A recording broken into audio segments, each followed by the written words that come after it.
Hi friends, எல்லோரும் எப்படி இருக்கீங்க? நல்லா இருக்கீங்களா? நாங்கள் ரொம்ப நல்லா இருக்கோங்க. இன்றைக்கி நம்ம பார்க்கக்கூடிய வீடியோ பார்த்திங்கனாக்கா, ஒரு சைவ சமையலோட ஒரு சில விஷயங்கள் உங்களோட ஷேர் பண்ணிக்க போகிறேன். வீடியோ கடைசி வரைக்கும் பாருங்கள். நம்ம சேனல் இது வரைக்கும் நீங்கள் சப்ஸ்கிரைப் பண்ணாமல் பார்த்துட்டு இருந்தீங்கன்னா மறக்காமல் சப்ஸ்கிரைப் பண்ணி வச்சுக்கோங்க. இப்போ இன்றைக்கி என்னோடய மெனு என்னான்னு பார்த்தீங்கன்னாக்கா, சாம்பார் வச்சுட்டு அதோட கோவக்காய் வறுக்க போகிறேன். அதோட வடை, பாயசம், அப்பளம் இதுதான் மெனு. இப்போ காய்கறியெல்லாம் கட் பண்ணி ரெடி பண்ணி வச்சுருக்கிறேன். இன்றைக்கி சாம்பார் பார்த்திங்கனாக்கா, பச்சை மிளகா போட்டு சாம்பார், அதாவது மிளகாத்தூள் சேர்க்காமல் ஒன்லி பச்சை மிளகா மட்டுமே தான் சாம்பாருக்கான காரம். அந்த சாம்பார் தான் வைக்க போகிறேன். இப்போ நான் தண்ணி கொதித்த பிறகு பச்சை மிளகாவும் சேர்த்துட்டேன். இதோட காயெல்லாம் நம்ம கட் பண்ணி வச்சுருக்கிறது சேர்த்துடலாம். சின்ன வெங்காயம் போட்டு வச்சுருக்கேன். சின்ன வெங்காயமாக அதையும் தண்ணியோடு சேர்த்துட்டேன்.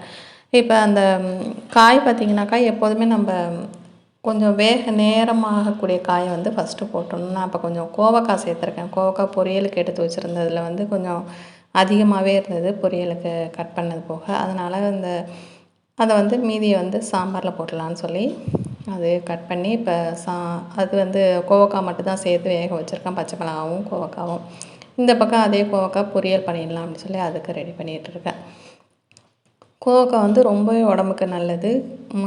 முன்னாடியெல்லாம் கொஞ்ச நாள் அப்போல்லாம் சாப்பிடுவாங்களான்னு தெரில. இப்போ நிறைய பேர் சாப்பிட்றாங்க கோவக்காய். அது எல்லா இடங்கள்லையும் கிடைக்கவும் செய்யுது. அதாவது சுகர் பேஷண்ட்டு அவங்களுக்கு மட்டும் இல்லை, எல்லாருக்குமே ரொம்ப நல்லது கோவக்காய். கிடச்சிச்சின்னா சேர்த்துங்க. பட் அது வேகிறதுக்கு கொஞ்சம் நேரம் ஆகும், அவ்வளோதான்.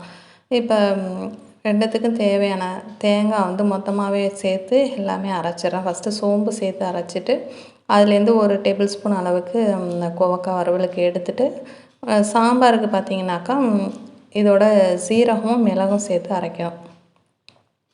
இப்போ கோவக்காய்க்கு தேவையான தேங்காய் எடுத்து வச்சுட்டேன். இப்போ இதோட சீரகமும் மிளகும் சேர்த்துட்றேன். லாஸ்ட்டு வீடியோ பார்த்துட்டு ஒரு சிஸ்டர் கேட்டிருந்தாங்க, இந்த ஸ்டாண்டு பார்த்திங்கன்னா இது எங்கே வாங்கினீங்க அப்படின்னு சொல்லி கேட்டிருந்தாங்க. அதனோட டீட்டெயில்ஸ் வேணும் அப்படின்னு சொல்லி. ஆக்சுவலாக அந்த ஸ்டாண்டு எங்கள் ஊர்லேயே தான் வாங்கினேன். நார்மலாக அந்த ஸ்டாண்டு என்ன மாதிரி ஸ்டாண்டுன்னு பார்த்தீங்கன்னா, நம்ம மாடுலர் கிச்சன் போடுறதுக்கு இந்த ஆயில் புல்லட் ரேக்குன்னு ஒன்று வைப்பாங்க. அதாவது ஆயில் கேன்லாம் அரேஞ்ச் பண்ணி வைக்கிற மாதிரி நீங்களே பார்த்துருப்பீங்க. இல்லைனாக்கா நீங்கள் மாடுலர் கிச்சன் வீடியோ சர்ச் பண்ணி பார்த்தீங்கன்னா அதில் இந்த ட்ராவ் டைப்பில் போட்டிருப்பாங்க. 2 பக்கமும் ரன்னர் கொடுத்து இப்படி வர்ற மாதிரி. அப்போ அதுக்கான ட்ராவ் தான், அதுக்கான ஸ்டாண்டு தான் அந்த ஸ்டாண்டு. பட் நார்மலாக நம்ம கவுண்டர் டாப்பில் வைக்கக்கூடிய அந்த மாதிரி ஸ்டாண்டு கிடையாது. ஸோ இது அந்த மாடுலர் கிச்சனுக்கு ஆயில் புல்லோட்டுக்கான அந்த ஸ்டாண்டு. இப்போ இதிலே பார்த்திங்க இன்னும் இப்போ பார்த்திங்கன்னா இது 2 டப்பா வச்சு நான் அரேஞ்ச் பண்ணியிருக்கேன். இதை விட இன்னும் அகலமாக கூட இருந்தது அந்த ஸ்டாண்டு. பட் நான் அது வேணான்னு சொல்லி இந்த டைப் இந்த அளவு எனக்கு போதும் அப்படின்னு சொல்லி நான் வாங்கியிருக்கேன். அதனால் நீங்கள் அந்த மாதிரி ஸ்டாண்டுன்னு சொல்லி கேட்டிங்க அப்படின்னு சொன்னிங்கனாக்கா கண்டிப்பாக உங்களுக்கு கடைகளில் கொடுப்பாங்க. நீங்கள் அதுக்கேற்ற மாதிரி நீங்கள் எந்த அளவுக்கு அதில் ஜாமான் வைக்கணும்னு நினைக்கிறீங்களோ அதுக்கேற்ற மாதிரி நீங்கள் பார்த்து வாங்கிக்கலாம். இப்போ சாம்பார் ரெடி ஆகிடுச்சு. பச்சை மிளகாய் போட்டு காயெல்லாம் வேக வச்சுட்டு அதோட நான் பருப்பு தனியாக வேக வச்சுருந்தேன். பருப்பு தக்காளியும் சேர்த்துட்டு நான் அரைச்சி வச்ச தேங்காய் விழுதையும் சேர்த்து கடுகு உளுந்தம் பருப்பு போட்டு தாளித்து கொட்டியாச்சு. இப்போ இந்த பக்கம் பார்த்திங்கன்னா கோவக்காவும் நல்லா ரெடி ஆகிட்டு, மிளகாத்தூள், மஞ்சத்தூள், 2-3 பல் பூண்டு நல்லா இடித்து போட்டுட்டு நல்லா வெந்துடணும். கோவக்காய் நல்லா வேகணும். அது கொஞ்சம் வேகிறதுக்கு டைம் ஆகும்.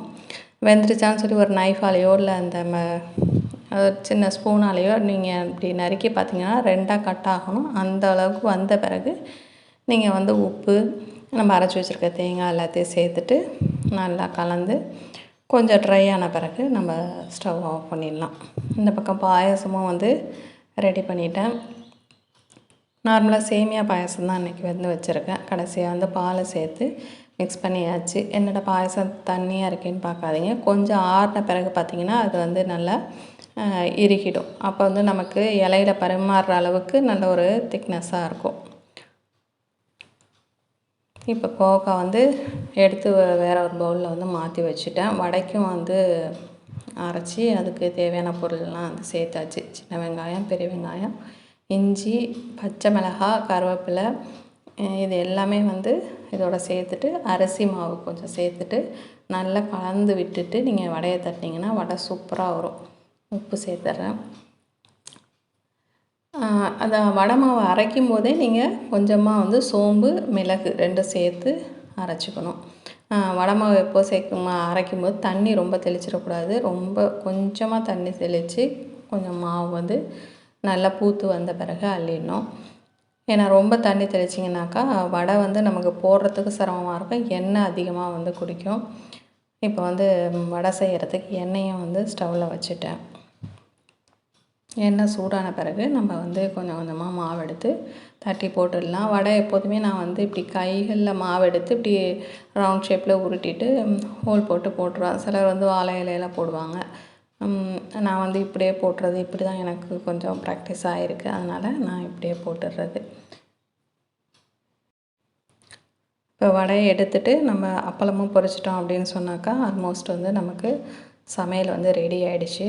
இந்த வடையை எடுக்கும்போது தான் பார்த்தீங்கன்னாக்கா சரி எல்லா வடையும் சேர்த்த மாதிரி எடுத்துடலாம் அப்படின்னு சொல்லி ட்ரை பண்ணேன். ஒன்று மட்டும் நம்மளுக்கு வந்து கீழே விழுந்துருச்சு. சரி இருந்தாலும் மறுபடியும் எல்லாமே எடுக்கிற மாதிரி ஒரு கிளிப்பிங்ஸ் எடுத்துடலாம் அப்படின்னு சொல்லி மறுபடியும் வடையை எண்ணெய்க்குள்ளே விட்டு மறுபடியும் எடுத்து பார்த்தேன். ஓகே, இந்த தடவை வந்து பாஸ் பண்ணிட்டேன். எடுத்துட்டேன் பாருங்க. ஓகே, அவ்வளோதான். இப்போ அடுத்து அப்பளமும் நான் பொரிச்சிட்டாக்கா சாப்பாடு வந்து ரெடி. வீடியோ கடைசி வரைக்கும் பார்த்துருப்பீங்கன்னு நினைக்கிறேன். வீடியோ பிடிச்சிருந்தா சின்னதாக ஒரு லைக் பண்ணிவிடுங்க. அதோட உங்களை கமெண்ட்ஸையும் கமெண்ட் செக்ஷனில் ஷேர் பண்ணுங்கள். உங்களோட லைக்ஸ் அண்ட் கமெண்ட்ஸ் தான் எனக்கு ஒரு நல்ல மோட்டிவேஷனாக இருக்கும். வீடியோ பிடிச்சிருந்ததுன்னா உங்கள் ஃப்ரெண்ட்ஸுக்கும் ஷேர் பண்ணி விடுங்க. இப்போ சமையல் என்னென்னு பார்த்துடலாம். சாம்பார், பச்சை மிளகாய் போட்டு வச்ச சாம்பார், அதோட சைட் டிஷ் பார்த்திங்கன்னா கோவக்காய் பொரியல், ரசம் வச்சுருக்கேன் கொஞ்சமாக, அதோட பாயசம், வடை, அப்பளம்.